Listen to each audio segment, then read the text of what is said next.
എപ്പിസോഡിന്റെ opening സീനിൽ ഇവിടെ Goku ആണെങ്കിൽ ആ റഡാറിന്റെ സഹായത്താൽ ഓൾമോസ്റ്റ് ആ ബീസ്റ്റിന്റെ തൊട്ടടുത്ത് എത്തിക്കഴിഞ്ഞു. ആണെങ്കിൽ ഫുൾ സ്പീഡിൽ അതിന്റെ അടുത്തേക്ക് പാഞ്ഞു വരികയാണ്. മര്യാദയ്ക്ക് നിക്കവിടെ അല്ലേ എന്റെ ഫ്രണ്ടിനെ അറ്റാക്ക് ചെയ്തേ. ആ ബീസ്റ്റിനാണെങ്കിൽ ഒന്നും മനസ്സിലാവില്ല. അവനാണെങ്കിൽ വണ്ടർ അടിച്ച് നിൽക്കും. ഗോക്കു ആണെങ്കിൽ അതിന്റെ കയ്യിലേക്ക് നോക്കും. ആ 4 സ്റ്റാർ ഡ്രാഗൺ ബോൾ, ഗ്രാൻഡ് പേയുടെ ഡ്രാഗൺ ബോൾ അത് അവന്റെ കയ്യിൽ തന്നെയുണ്ട്.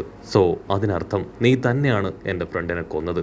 ഗോക്കു ആണെങ്കിൽ ഒരു ഭ്രാന്തനെ പോലായി തീരുകയാണ്. അവന്റെ വാലൊക്കെ അങ്ങനെ ടെററായി മാറി. അവനാണെങ്കിൽ ഫുൾ കലിപ്പില് സത്യം പറയും, നീയല്ലേ എന്റെ ഫ്രണ്ട് ക്രില്ലിൻ മൊട്ടപ്പൻ കൊന്നു തള്ളിയത് ഈ ബോൾ എടുക്കുന്നതിന് വേണ്ടി.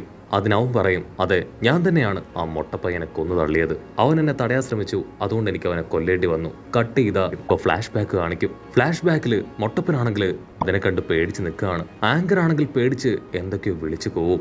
മൊട്ടപ്പൻ അതിന്റെ കയ്യിലേക്ക് നോക്കും. ഗോകുവിന്റെ മുത്തച്ഛൻ കൊടുത്ത ഡ്രാഗൺ ബോൾ അത് അതിന്റെ കയ്യിലുണ്ട്. ദേഷ്യം കൂടിയ മൊട്ടപ്പനാണെങ്കിൽ മര്യാദയ്ക്ക് ആ ഡ്രാഗൺ ബോൾ അതിനെനിക്ക് തിരികെ തരാൻ പറഞ്ഞ് അതിനെ അറ്റാക്ക് ചെയ്യാൻ തുടങ്ങും. മൊട്ടപ്പന്റെ ഓരോ പഞ്ചിൽ നിന്നും അത് ഈസി ആയിട്ട് രക്ഷപ്പെട്ടുകൊണ്ടേ ഇരിക്കുകയാണ്. മൊട്ടപ്പനാണെങ്കിൽ എന്ത് ചെയ്യണമെന്ന് അറിയില്ല. അതിനെ പഞ്ച് ചെയ്യും, അത് ദൂരേക്ക് തെറിച്ചു പോകും. മൊട്ടപ്പനാണെങ്കിൽ വീണ്ടും അതിനെ അറ്റാക്ക് ചെയ്യാൻ തയ്യാറാവും. അതാണെങ്കിൽ ഹായ് ആയിട്ട് അങ്ങനെ മൊട്ടപ്പന്റെ അടുത്തേക്ക് വന്ന് അവന്റെ തലയ്ക്കൊരു കിക്ക്. ആ ഒരൊറ്റ കിക്കില് മൊട്ടപ്പൻ അവൻ ഫ്ലാറ്റ് ആവും. ഇതാ ഗോക്കു ആണെങ്കിൽ ഈ സ്റ്റോറിയൊക്കെ കേട്ട് അങ്ങനെ ടെറർ ആവുകയാണ്. നിനക്കത്ര ധൈര്യം ഉണ്ടെങ്കിൽ ഈ ഡ്രാഗൺ ബോൾ എടുക്കും. അതുമാത്രമല്ല എൻ്റെ ബെസ്റ്റ് ഫ്രണ്ടിനെ നീ ഇല്ലാതാക്കും. ഒരു കാരണവശാലും നിന്നെ ഞാൻ വെറുതെ വിടില്ല. എൻ്റെ ഫ്രണ്ടിനെ ഇല്ലാതാക്കിയതിന് ഞാൻ നിന്നെ ഇല്ലാതാക്കുമെന്ന് പറഞ്ഞ് ഗോക്കു ആണെങ്കിൽ അവനെ അറ്റാക്ക് ചെയ്യാനായിട്ട് ശ്രമിക്കും. പക്ഷേ അവന്റെ പഞ്ചിൽ ഗോക്കു അങ്ങനെ തകർന്ന് താഴേക്ക് വീഴുകയാണ്. നിംബസ് ആണെങ്കിൽ അവനെ ക്യാച്ച് ചെയ്യും. അതേസമയം ഇവിടെയാണെങ്കിൽ നമ്മുടെ മാസ്റ്റർ റോഷി ആളാണെങ്കിൽ മൊട്ടപ്പനെ കറക്റ്റായിട്ട് ഒബ്സർവ് ചെയ്യും. ഒരു കിക്ക്, ഒരൊറ്റ കിക്കിലാണ് അവനെ നോക്കൗട്ട് ചെയ്തത്. അവന് മോൺസ്റ്റേഴ്സിന്റെ പവർ അത് അത്രയ്ക്ക് വലുതാണെന്ന് പറയും. അത് കേട്ട് എല്ലാവരും പേടിക്കുകയാണ്. ഇവിടെ ഗോകുവിനാണെങ്കിൽ ഫൈറ്റ് ചെയ്യാൻ കഴിയുന്നില്ല. ടൂർണമെന്റിൽ ഫൈറ്റ് ചെയ്തുകൊണ്ട് തന്നെ ഇവിടെ ഗോകു ആണെങ്കിൽ നല്ല ടയേർഡാണ്. അവനിപ്പോൾ ഫുഡും റെസ്റ്റും ആവശ്യമാണ്. പക്ഷെ ഇവൻ ഇപ്പൊ വിട്ടുകളഞ്ഞ പിന്നീട് ഒരിക്കലും എനിക്ക് ഇവനെ പിടിക്കാൻ കഴിയില്ല എന്ന് പറഞ്ഞ് ഗോകു ആണെങ്കിൽ അവന്റെ ക്ലൗഡിന്റെ സഹായത്താൽ ഇപ്പോൾ അവനെ റൗണ്ട് ചെയ്യാനായിട്ട് തുടങ്ങും. ഗോകു അങ്ങനെ നല്ല ഫോഴ്സിൽ കറങ്ങി കറങ്ങി അവനെ ഡൈവേർട്ട് ചെയ്യാനായിട്ട് ശ്രമിക്കുകയാണ്. പക്ഷെ അവനാണെങ്കിൽ ഗോകുവിന്റെ മൂവ്മെന്റ്സ് അത് ശ്രദ്ധിച്ചു കൊണ്ടേയിരിക്കും. ഗോകു ആണെങ്കിൽ ഒരുപാട് നേരം കറങ്ങി അവന്റെ തൊട്ടു പിന്നിലെത്തി അറ്റാക്ക് ചെയ്യാനായിട്ട് ശ്രമിക്കും. പക്ഷെ അപ്പോഴേക്കും അവന്റെ തല അത് പുറകിലേക്ക് ടേൺ ചെയ്ത് അവന്റെ നീണ്ട നാക്കുപയോഗിച്ച് ഗോകുവെ ചുരുട്ടിയെടുക്കും. ഗോകു ആണെങ്കിൽ അനങ്ങാൻ കഴിയാതെ പെടയും. അവനിപ്പോ ഗോകുവെ വലിച്ചെറിയാണ്. ഫ്ലൈയിങ് നിംബസ് അത് ഗോകുവെ ക്യാച്ച് ചെയ്യുന്നത് കണ്ട ആ ഒരു മോൺസ്റ്റർ ഫയർ പവർ ഉപയോഗിച്ച് ഫ്ലൈയിങ് നിംബസ് തന്നെ തകർത്തില്ലാതാക്കുകയാണ്. ഗോകു ആണെങ്കിൽ കൺട്രോൾ പോയി സ്പീഡിൽ താഴേക്ക് പോവാണ്. അടുത്ത നിമിഷം അവന്റെ സ്റ്റിക്ക് അതുപയോഗിച്ച് ഇപ്പൊ പവർ ബോൾ എക്സ്റ്റെൻഡ് ചെയ്യും. പക്ഷെ ആ ഒരു സ്റ്റിക്കും കറക്റ്റായിട്ട് ക്യാച്ച് ചെയ്ത ആ മോൺസ്റ്റർ ആണെങ്കിൽ അതും പിടിച്ചു വലിച്ച് താഴേക്ക് വലിച്ചെറിയാണ്. ഗോകു ആണെങ്കിൽ വീണ്ടും കൺട്രോൾ ഇല്ലാതെ താഴേക്ക് പോവും. അതിന് പിന്നാലെ വന്ന മോൺസ്റ്റർ ആണെങ്കിൽ ഇപ്പൊ ഗോകുവിനെ ആഞ്ഞു ചവിട്ടും. ആ ഒരു ചവിട്ട് കിട്ടി അവൻ പൂർണ്ണമായിട്ട് അങ്ങനെ തകരുകയാണ്. ഹ്യൂമൻസ് ഒക്കെ വേസ്റ്റ് ആണ്, നിന്നെ കൊണ്ട് ഒന്നും ചെയ്യാൻ കഴിയില്ല എന്ന് പറയും. അടുത്ത നിമിഷം ഗോകു ആണെങ്കിൽ അവന്റെ കാലിൽ പിടിച്ച് വലിക്കും. എന്റെ ബ്രദർ, എന്റെ ബെസ്റ്റ് ഫ്രണ്ടിനെ നീ കൊന്നു, നീ ഉറപ്പായാലും അതിന് സഫർ ചെയ്യും. എന്നിട്ട് ദേഷ്യം ഇരട്ടിയായ ആ മോൺസ്റ്റർ ആണെങ്കിൽ ഗോകുവെ തൂക്കിയെടുത്ത് മുകളിലേക്ക് വലിച്ചെറിയും. പറന്നു പൊന്തിയ ഗോകുവിന്റെ ബോഡിയിൽ അവർ ആഞ്ഞടിക്കുകയാണ്. ആ ഒരു അടി കിട്ടി ഗോകു ആണെങ്കിൽ തെറിച്ച് താഴെ വീഴും. പിന്നെ ഗോകുവിന് അനക്കമില്ല.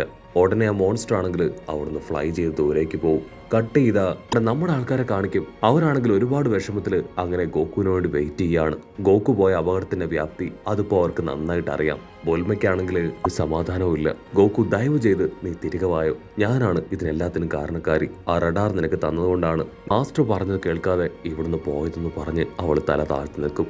ഹാൻസം ബോയ് ആണെങ്കിൽ അവളോട് ദേഷ്യപ്പെട്ട് പറയും, ബുൽമ നീ ഒരു കാരണവശാലും സ്വന്തം കുറ്റപ്പെടുത്തരുത്. ഇവിടെ മാസ്റ്റർ റോഷി ആണെങ്കിൽ തീർത്തു പറയും, എന്റെ ഗസ് ശരിയാണെങ്കിൽ ഇതിനോടകം ഗോകു അവൻ കൊല്ലപ്പെട്ടിട്ടുണ്ടാവും. അത് കേട്ട് എല്ലാവരും ഞെട്ടുകയാണ്. ആണെങ്കിൽ ദേഷ്യപ്പെട്ട് പറയും, നിങ്ങളെ കൊണ്ട് എങ്ങനെ ഇത്ര ഹാർഷായിട്ട് സംസാരിക്കാനായിട്ട് കഴിയുന്നു? അവൻ നിങ്ങളുടെ ശിഷ്യനല്ലേ, നമ്മുടെ ഫ്രണ്ടല്ലേ?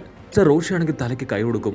അവൻ എൻ്റെ മകനെ പോലെയാണ്. പക്ഷേ സത്യം അത് മറച്ചു വെക്കാനായിട്ട് ആവില്ല. ഇതിനൊരു സൊല്യൂഷൻ കണ്ടെത്താൻ എന്നെ കൊണ്ടും കഴിയുന്നില്ല. മാർഷൽ മാൻ ആണെങ്കിൽ ഇപ്പൊ മാസ്റ്റർ റോഷിയോട് ചോദിക്കും, നിങ്ങളുടെ മാസ്റ്റർ എങ്ങനെയാണ് സീൽ ചെയ്തതെന്ന് നിങ്ങൾക്ക് പറഞ്ഞു തന്നില്ലേ? അതിന് റോഷി പറയും, അത് പറഞ്ഞു തരുന്നതിന് മുൻപ് തന്നെ അദ്ദേഹം മരണപ്പെട്ടു, അതുകൊണ്ട് തന്നെ എനിക്കത് അറിയില്ല. പക്ഷെ ഒന്നെനിക്കറിയാം, നമ്മൾ തന്നെ അതിനെന്തെങ്കിലും ഒരു സൊല്യൂഷൻ കണ്ടെത്തണം. ഒരു പക്ഷെ അത് വിജയിക്കാം, അല്ലെങ്കിൽ നമ്മളെല്ലാവരും കൊല്ലപ്പെടാം. ധൈര്യമുള്ളവർ മാത്രം അതോടൊപ്പം നിന്നാൽ മതി. ഇവിടെ ലോഞ്ച് ആണെങ്കിൽ ഇപ്പൊ മൊട്ടപ്പന്റെ ബോഡി അതങ്ങനെ തൂക്കിയെടുക്കുകയാണ്. ഇവിടെ ആ മാർഷൽ ആർട്സ് മാനും ആളുടെ മകനും കുഞ്ഞിപ്പയ്യനും അവർ രണ്ടുപേരും ഇപ്പൊ മാസ്റ്റർ റോഷിയുടെ ടീമിനോടൊപ്പം ചേരാനായിട്ട് തയ്യാറാവുകയാണ്. കട്ട് ചെയ്ത ഇവിടെ ആ വില്ലന്മാരുടെ പേടകം കാണിക്കും. ആ അസിസ്റ്റന്റ് മോൺസ്റ്റർ ആണെങ്കിൽ ഇപ്പൊ അവൻ കളക്ട് ചെയ്ത ആ ഒരു ഡ്രാഗൺ ബോൾ അത് ആ മെയിൻ മോൺസ്റ്ററിന് കൊടുക്കും. അവനാണെങ്കിൽ ആ ഡ്രാഗൺ ബോളിലേക്ക് തന്നെ നോക്കും. ബാറ്റ്മാനും ടീമും ആ ഡ്രാഗൺ ബോളിന്റെ പ്രത്യേകത അതൊന്നായിട്ട് ആൾക്ക് പറഞ്ഞു കൊടുക്കുകയാണ്. അതിനുശേഷം ആ അസിസ്റ്റന്റ് മോൺസ്റ്റർ ആണെങ്കിൽ ഒരു ചാമ്പ്യൻഷിപ്പ് ടൂർണമെന്റിൽ മത്സരിച്ചവരുടെ ലിസ്റ്റ് അത് ഇപ്പോ ആ മോൺസ്റ്ററിന് കാണിച്ചു കൊടുക്കും. മോൺസ്റ്റർ ആണെങ്കിൽ അവരുടെ ഫോട്ടോ ഒന്നൊന്നായിട്ട് അവിടെ പതിപ്പിക്കാനായിട്ട് പറയും. അതനുസരിച്ച് അവൻ ഓരോരുത്തരുടെ ഫോട്ടോ അവിടെ പതിപ്പിച്ചുകൊണ്ടേയിരിക്കും. അപ്പോഴായിരിക്കും മൊട്ടപ്പന്റെ ആ ഒരു പോസ്റ്റർ അവന് കിട്ടുക.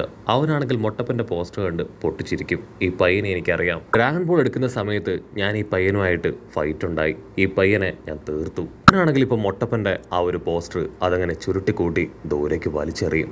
അപ്പോഴായിരിക്കും ഇവിടെ വില്ലെത്തി നമ്മുടെ ഗോകുവിന്റെ ഫോട്ടോ ബാക്കിയുള്ളവർ കാണിച്ചു കൊടുക്കുക. ഇവൻ മാർഷൽ ആർട്സ് മത്സരത്തിൽ പങ്കെടുത്തു, സെക്കൻഡ് പ്രൈസ് നേടി. അവരെല്ലാവരും അത് ഷോക്കായിട്ട് നോക്കുമ്പോഴായിരിക്കും ആ ബീസ്റ്റ് മോൺസ്റ്റർ ഇപ്പൊ ഗോകുവിനെയും ഞാൻ കൊന്നു കളഞ്ഞു എന്നുള്ള കാര്യം പറയാം. അവർക്കാണെങ്കിൽ ഒരു കാര്യം കേൾക്കുമ്പോൾ ഒരുപാട് സന്തോഷം. കാരണം ഗോകു ആണ് അവരുടെ പ്രധാന തലവേദന. ഇവിടെ ആ ഒരു മെയിൻ മോൺസ്റ്റർ അവനാണെങ്കിൽ അസിസ്റ്റന്റിനോട് പറയും, മാർഷൽ മത്സരത്തിൽ പങ്കെടുത്ത ഒരാളെ പോലും വിടാൻ പാടില്ല, എല്ലാവരെയും കൊന്നു തള്ളണം. മാത്രമല്ല ഈ ഡ്രാഗൺ ബോൾസ് അത് മുഴുവനും നമ്മൾ സ്വന്തമാക്കണം. ഈ സൈഡിലായിട്ട് ബീസ്റ്റും ടീമും അവരുടെ പ്ലാനുകൾ അത് കുറേശ്ശെയായിട്ട് തകരുകയാണോ എന്ന് പരസ്പരം ചോദിക്കും. അതിനെക്കുറിച്ച് സംസാരിക്കും. കട്ട് ചെയ്ത ഇപ്പോൾ കിങ് ചാബയുടെ ആ ഒരു ട്രെയിനിങ് സെന്റർ കാണിക്കുകയാണ്. ആളാണെങ്കിൽ ഫൈറ്റ് ഒക്കെ ചെയ്ത് എല്ലാവർക്കും ട്രെയിനിങ് കൊടുത്തുകൊണ്ടിരിക്കുന്ന അതേ സമയത്ത് ഇപ്പോൾ അസിസ്റ്റന്റ് മോൺസ്റ്റർ അത് അവിടേക്ക് കടന്നു വരും. ആ മോൺസ്റ്റർ ആണെങ്കിൽ കിങ് ചാബയോട്, നിങ്ങളല്ലേ കിങ് ചാബ, വേൾഡ് മാർഷൽ ആർട്സ് മത്സരത്തിൽ ഒരിക്കൽ നിങ്ങൾ ചാമ്പ്യനായ ആളല്ലേന്ന് ചോദിക്കും. അതിന് ചാബ് പറയും, അതെ, നിങ്ങൾക്ക് എന്തെങ്കിലും സഹായം ആവശ്യമായിട്ടുണ്ടോ? അതിന് ആ മോൺസ്റ്റർ ആണെങ്കിൽ ചാടി വന്ന് ഇപ്പൊ ചാപ്പയെ ആഞ്ഞു തൊഴിക്കുകയാണ്. ചാപ്പയാണെങ്കിൽ ചാടി എഴുന്നേക്കും. ഓക്കെ, നിന്റെ ഫൈറ്റിംഗ് ചലഞ്ച് അത് ഞാൻ ആക്സെപ്റ്റ് ചെയ്തു എന്ന് പറയും. അസിസ്റ്റന്റ് മോൺസ്റ്റർ ആണെങ്കിൽ ക്യാഷ്വലായിട്ട് ചിരിക്കും. ഇതൊരു ചലഞ്ച് ഒന്നുമല്ല, നിന്നെ കൊല്ലാനാണ് ഞാൻ ഇവിടേക്ക് വന്നതെന്ന് പറഞ്ഞ് അവന്റെ നേർക്ക് വരികയാണ്. ചാപ്പയാണെങ്കിൽ അറഞ്ചം പുറഞ്ചം അവനെ ആഞ്ഞു പഞ്ച് ചെയ്യും. പക്ഷെ ആളുടെ ഒറ്റ പഞ്ച് പോലും ആ മോൺസ്റ്ററിന്റെ ദേഹത്ത് വീഴില്ല. അവൻ ചാപ്പയെ തട്ടിമാറ്റി അറഞ്ചം പുറഞ്ചം ആളെ തിരികെ പഞ്ച് ചെയ്ത് അങ്ങനെ കിക്ക് തെറിപ്പിക്കും. ആ ഒരൊറ്റ കിക്കില് ചാപ്പയുടെ കാറ്റ് പോവാണ്. അസിസ്റ്റൻസ് എല്ലാവരും അദ്ദേഹത്തെ എഴുന്നേൽപ്പിക്കാനായിട്ട് ശ്രമിക്കും. പക്ഷേ വേദനയോടുകൂടെ അവർ മനസ്സിലാക്കും അദ്ദേഹം കൊല്ലപ്പെട്ടുവെന്ന്. ദേഷ്യവും പകയും കൂടിയ അസിസ്റ്റൻസ് എല്ലാവരും ഇപ്പൊ മോൺസ്റ്ററിനെ റൗണ്ട് ചെയ്യുകയാണ്. അവനാണെങ്കിൽ ടെററായിട്ട് ചിരിച്ച് അവരെ എല്ലാവരെയും പഞ്ച് ചെയ്ത് കൊന്ന് അവിടുന്ന് അങ്ങനെ പറന്നു പോകും. അവിടുന്ന് അങ്ങനെ സീൻ കട്ട് ചെയ്ത് ഇപ്പോ ഒരു പഞ്ചിങ് കോമ്പറ്റീഷൻ കാണിക്കുകയാണ്. അവിടെ നമ്മുടെ ജിമ്മൻ അവനാണെങ്കിൽ അവന്റെ ഓപ്പണന്റിനെ ഒറ്റ ഇടിക്ക് തെറിപ്പിച്ച് കളയും. അവിടെയുള്ളവരെല്ലാവരും ഇപ്പൊ നമ്മുടെ ജിമ്മന്റെ പേരൊക്കെ ഉച്ചത്തിൽ വിളിച്ച് അവന് ഫുൾ സപ്പോർട്ട് കൊടുക്കുകയാണ്. അടുത്തായിട്ട് ആരെങ്കിലും ജിമ്മനോട് മത്സരിക്കാനായിട്ട് തയ്യാറാവുന്നുണ്ടോ എന്ന് ഇപ്പോ അതിലൊരു വിധികർത്താവ് വിളിച്ചു ചോദിക്കും. അടുത്ത നിമിഷം ആ മോൺസ്റ്റർ അതിപ്പോ അവിടേക്ക് വരികയാണ്. ജിമ്മനാണെങ്കിൽ അവൻ മത്സരിക്കാനാണ് അവിടേക്ക് വന്നതെന്ന് കരുതി ഇപ്പൊ അവനോട് ഗോതയിലേക്ക് കടന്നു വരാനായിട്ട് പറയും. അതിന് ആ മോൺസ്റ്റർ പറയും, ഞാൻ മത്സരിക്കാനല്ല, നിന്നെ കൊല്ലാനാണ് വന്നതെന്ന് പറഞ്ഞ് ചാടി വന്ന് ഒരൊറ്റ ഇട്ടി. ആ ഒരു ഇടിയിൽ ജിമ്മന്റെ കാറ്റ് പോയി അവനൊരു സൈഡിലേക്ക് പോയി അടിച്ചു വീഴും. കട്ട് ചെയ്ത ഇവിടെ നമ്മുടെ ഗോകു അവനാണെങ്കിൽ യാതൊരു അനക്കവും ഇല്ലാതെ ആ കാട്ടിൽ കിടക്കുന്നതോടു കൂടെ ഈ ഒരു എപ്പിസോഡും അവസാനിക്കുന്നു.